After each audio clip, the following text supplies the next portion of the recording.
Welcome back to Ask Rad Rat. Got a couple more questions for you today. Start thinking of ones to put in the comments later. Even if you've asked it before, if I never replied, you ask it again. I've been so busy at work. It's been hard to keep up with the comments, but got two for you right now. The first one is from That Motor Freak. And he says, if you could go to any park in the world, what would it be? This was kind of an interesting question. I'd like to hear your answers below as well.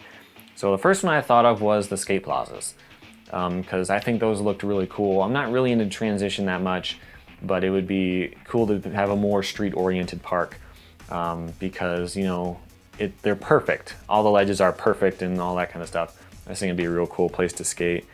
The other one is Marseille in France. It was in Tony Hawk 2, and so I think that would be kind of cool just to go there and experience that. Also, it's in France, which would be a really cool vacation that I could get out of that. It's a lot of bowl, vert type of stuff, but it would still be cool just to see it and see what it's actually like.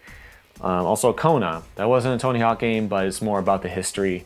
That place has been around since the 70s, just to see, you know, like what it's actually like there, and try to skate one of the old snake runs or whatever. I think that would be really cool.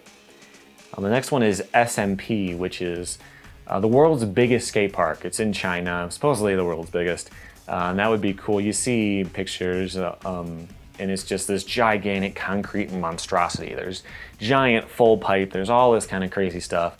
I don't know what I would do there. I'm sure I could find a little ledge somewhere to go skate, but I think that would be just really cool to see it, you know. The last one is the Denver skate park, which was on a list of one of the best skate parks in the world, which is really funny because I live in Colorado. So the Denver skate park is, I don't know where it is in the city exactly, but you know, between an hour and a half away. I could easily go there. I didn't know that it was a world-class, amazing skate park, but that's one that I could probably actually check off this list. All right, my next question is from Christopher Jones, who wants me to talk about hand touches when landing tricks. Does it count? So if you ever land something and you tap the ground or something like that, like where is the line where that stops being legit? And for me, it's when you put weight on it. If it looks like you're doing a downward dog after you land your trick, then obviously you didn't land the trick, right? But if you do something really big and you absorb so much impact that you kind of slap the ground on the way down, that's fine. So there's kind of a fine balance in there, assuming that it's not on purpose. So, you know, stuff like if you do a layback grind or a Burt slide or something like that, obviously that's fine. But I think it's just as soon as it really slows you down a lot and your weight is on your hands, if it's both hands, palms and everything, then that's a little bit too much. But something similar to also keep an eye out for, it's interesting when watching pro videos, is seeing them land and roll right into the grass.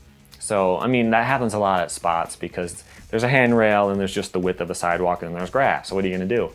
But it's interesting to see how their balance is. Because there have been videos where someone's like about to step off and then they hit the grass and they're safe. So I'd like to hear your opinion, like does that count? Is, you know, if you wouldn't have landed if that grass wasn't there, does it count? I know it's possible to kind of plan for it, so they kind of like lean back like they're about to slip out because they know the grass is going to be there. But, you know, do you have to roll away as if there was nothing there? So that's kind of my question. I want to hear what you guys think about both of those, the hand touches and the grass, in the comments below. Until next time, here's some more videos you might want to check out that I've done recently, and hit the subscribe button as well. Thank you for watching.